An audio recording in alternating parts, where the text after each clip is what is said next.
ہم تربوز خریدتے ہیں، واٹر میلن، مثال کے طور پہ 5 کلو کا ایک تربوز ہم نے خریدا، اور جب اسے کھانے لگتے ہیں تو پہلے اس کا چھلکا اتارتے ہیں نا. 5 کلو میں سے کم از کم 1 کلو کا تو چھلکا نکل جاتا ہوگا، یعنی آلموسٹ 20%، 20% تو کم ہو جاتا ہے. مگر کیا کبھی ہمیں افسوس ہوتا ہے اس کا؟ کیا ہم سوچتے ہیں کہ ہم نے تو تربوز چھلکے کے ساتھ خریدا ہے، چلو آج چھلکے کے ساتھ ہی کھا لیتے ہیں؟ ایسا نہیں کرتے نا. اسی طرح مالٹے کا بھی حال ہے کہ ہم خوشی خوشی سے اس کا چھلکا اتار دیتے ہیں، حالانکہ ہم نے چھلکے سمیت خریدا ہوتا ہے، مگر اس چھلکے کو پھینکتے ہوئے ہمیں کوئی تکلیف نہیں ہوتی. یہی حال مختلف پھل اور سبزیوں کا ہے.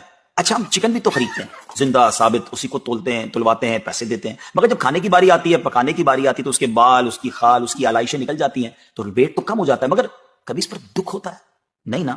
تو پھر 40,000 میں سے 1,000 دینے پر، 1,00,000 میں سے صرف 2,500 دینے پر ہمیں کیوں بہت تکلیف ہوتی ہے؟ حالانکہ یہ صرف 2.5% تو بنتا ہے، یعنی 100 روپے میں سے صرف 2.5 روپے.